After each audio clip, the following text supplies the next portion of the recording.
And we've got Peter Dickinson, Chief Editor of Business Ukraine magazine, joining us right now. Good evening, sir. Good evening.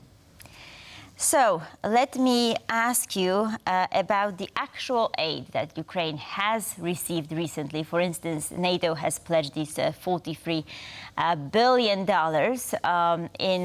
in aid for next year. However, no long-term commitment thus far. So how significant are these packages? Because they're sort of trickling down quite slowly. So I was wondering, what is your take on that and how it could be made more efficient? Well, the aid that we've seen agreed just recently, in the last couple of days at the NATO summit, it's welcome, of course, but it's not enough. It's not enough to give Ukraine the tools it needs to win the war, to liberate the country. It keeps Ukraine in the fight. It will likely prevent Russia from winning and from gaining a decisive advantage. But this has been the problem since the very beginning, that the Western aid that is coming to Ukraine tends to be enough to prevent a Ukrainian collapse, to prevent a Ukrainian defeat, but it stops well short of giving Ukraine what it needs to actually go on and win the war. So it just, essentially, it prolongs the conflict. What Ukrainians are looking for, and if you talk to people in Kiev, what you hear is they want NATO and the West in general to make a much more decisive political decision to say, OK, we're going to equip Ukraine to win, not just to stay in the war, but to win. And at this stage, we just haven't seen that. Yes. Now on that point, Mr. Dickinson, the thing is that there has been quite a lot of talk of companies investing in Ukraine to help rebuild infrastructure and presumably materiel for military purposes. How are those investments going? Well, at this stage, we're seeing some of the big players like Germany's German Rheinmetall, for example, and the UK's Bayer coming in and setting up repair facilities to repair the equipment that's being provided. And since then, we've also seen the beginnings of actual production facilities. So the process is happening. It's not happening on the scale that Ukrainians would like to see, of course, but we are seeing some major players enter the market. What Ukraine is calling for now, and the government has actually set up a program, is to try and get the country's Western partners not just to provide aid, but to actually finance the manufacturing of armaments, of equipment, of munitions by Ukrainian companies in Ukraine to bolster Ukraine's ability to manufacture the weapons and the defense equipment that it needs for itself, and also, of course, with the knock-on effect of supporting the Ukrainian economy. Sir, so would drones be a good example? I mean, they have proven to be a crucial weapon in Ukraine's fight against Russia, and I believe there are new drone manufacturing plants being created, right? Absolutely, yeah. Drones, I think, is probably the big success story of the Ukrainian war effort, if we're talking about domestic manufacturing. A lot of companies have sprung up, approximately 200 companies now manufacturing drones in Ukraine. Ukraine has set up a platform to facilitate much quicker, sort of fast-tracking coordination between this very diverse ecosystem of drone manufacturers. Some of them are just operating out of garages and sort of ad hoc facilities. Some of them are slightly bigger in scale. Some of them are working out of their apartments. So they've set up, the government's tried to sort of coordinate this action and make sure that the dialogue and the interaction between the manufacturers, the producers, and the military itself is as streamlined as possible, so that the drones are getting to the front lines and so that the manufacturers are making what the military needs. Now, they've been very successful in doing that, but they need to scale up those operations. So again, this is an area where Ukraine's partners can play a crucial role by financing drone manufacturing in Ukraine, and also by producing drones and delivering them themselves. We're seeing that, but Ukraine would like to see it more. Right. Now, Russia's been attacking Ukrainian infrastructure almost from day one of the war. How is infrastructure holding up? And I'm thinking in particular of what it's going to look like in winter. Will there be enough heat, for example, available for Ukrainians? Well, the energy infrastructure situation is probably the biggest challenge that Ukraine currently faces. If you look at the front lines of the war, the actual combat lines, the battlefield, as it were, there's not actually been very much movement over the last year.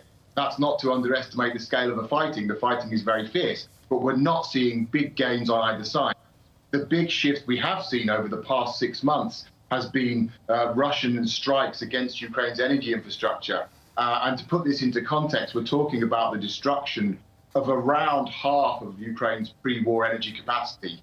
Now, of course, the population's down, so it means they need less energy. Industry is down as well. But nevertheless, we are looking at a serious crisis in winter, which could become a major humanitarian crisis. Ukraine's now looking for different options. The Poles this week have come forward and said they're going to help produce electricity for Ukraine. Moldova's also stepping up. Ukraine's partners in general are looking to get over temporary production facilities, the kind of things that you see shipped into countries that have been hit by earthquakes and hurricanes, for example, sort of temporary emergency energy solutions. But then, of course, we have the issue if they repair or introduce new energy production facilities, they're also susceptible to Russian attacks. So then we have the issue of the need for greater air defenses. So it's going to be a very challenging winter.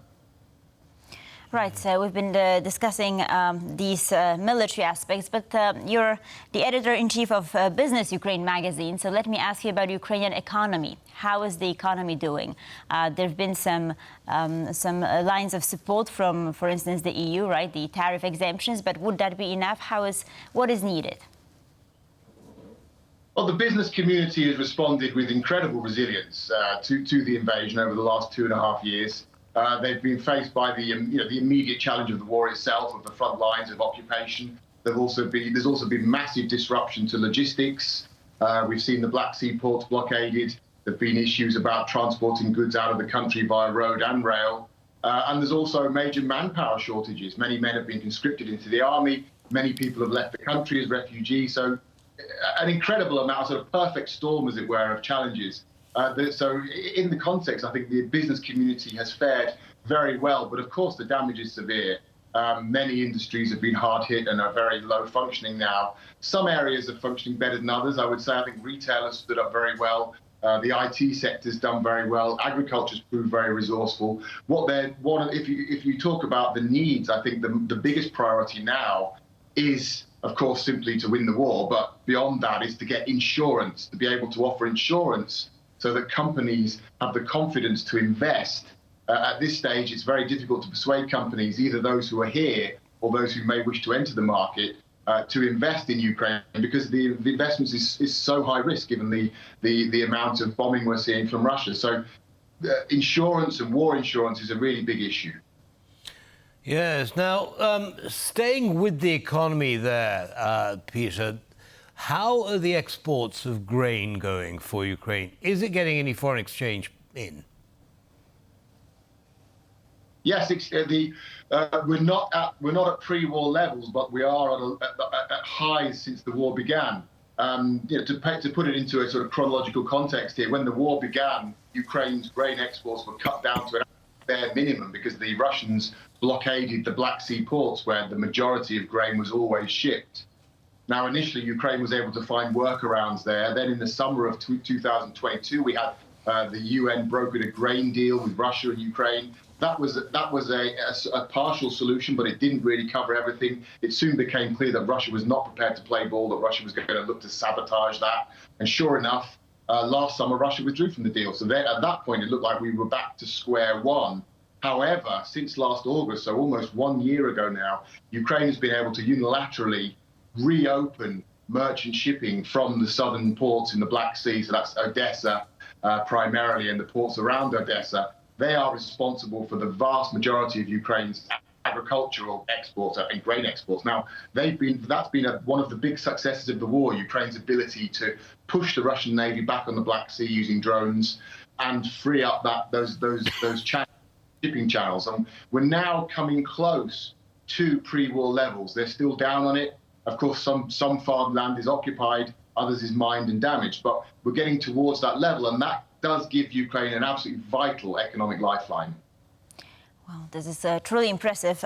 Now, let me ask you about rebuilding Ukraine, because there has been some talk about starting this process even before the war is over, and the World Bank is currently estimating that Ukraine would need $480 billion to rebuild itself to the pre-war levels. So how do you see that happening? Are there already some initiatives taking place, on the ground, or are we still waiting for this process to start? Well, I was actually talking to the head of a foreign bank, a French bank, in fact, just yesterday about this topic, and he said something that struck me very much. He said the recovery is already happening, and it's been happening since day one, which I think is very true. As soon as the battle for Kiev was won by the Ukrainians in the very first weeks of the war, the repairs of the damage done were already underway. We had new bridges built over rivers that had been destroyed, buildings were repaired, and you can travel to areas now that were under Russian occupation, which have been largely brought back up to standard. In fact, perhaps arguably better than they were pre-war. So the recovery process is underway. Rebuilding is happening. You see all the time around Kiev and other areas. It's certainly away from the front lines.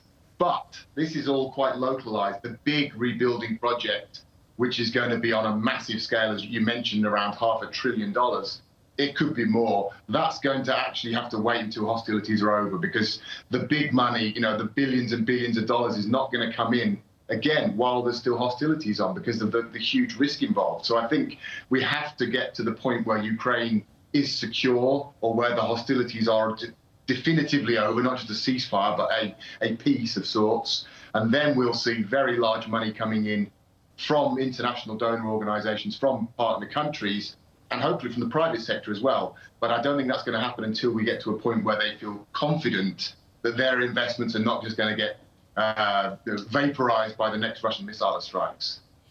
Right. Well, of course, the other potential source is frozen Russian assets, and we're already hearing about interest payments on those assets being approved to be sent to Ukraine. What is that going to be used for? Well, it depends when the money comes. I think at this point, the three priorities: one will be the war itself, arming Ukraine, financing armaments, financing the military. A second priority is financing the country. There are. We don't know the exact population of Ukraine at the moment, but it's probably somewhere between 25 and 30 million in the country. That's a huge amount of expenses there in terms of social payments, in terms of maintaining just the minimal amount of social expenditures, and of course paying for government officials. So all those expenditures need to be covered. There's a big budget deficit in relation to that. So those would probably be the two top priorities. Third on the list will be the recovery issues in terms of rebuilding things, repairing infrastructure, perhaps building new infrastructure.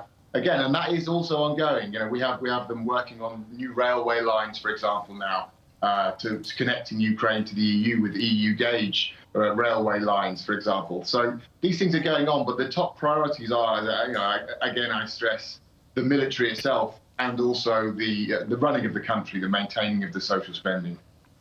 Just to round up our discussion, let me ask you about the labor market at the very end. Because of the massive exodus of Ukrainians who are trying to escape the war, and also the military recruitment. So I wonder, what is the state of the labor market? There are big challenges across the labor market, particularly in businesses that are labor intensive, that require large amounts of workers, construction, different types of agriculture, for example, manufacturing. Those areas, they really do have challenges they're facing there. A lot of staff have been recruited into the army, been mobilized.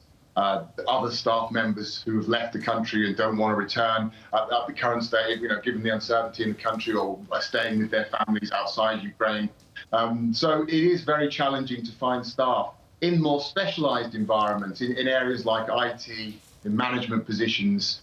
There tends to be less of a challenge, and I do regularly meet companies that are actually expanding in the financial sector, for example, in real estate areas, such as in segments like that of the economy. But overall, and again, those areas which require large numbers of people and that are labor intensive, It's a big challenge, and it's likely to become a bigger challenge because Ukraine, again, is mobilizing, so there's more and more people being drafted into the army. That's not going to go away. Thank you very much, Peter Dickinson, Chief Editor, Business Ukraine magazine, for your insights. Have a good evening, sir, and stay safe. Thank you.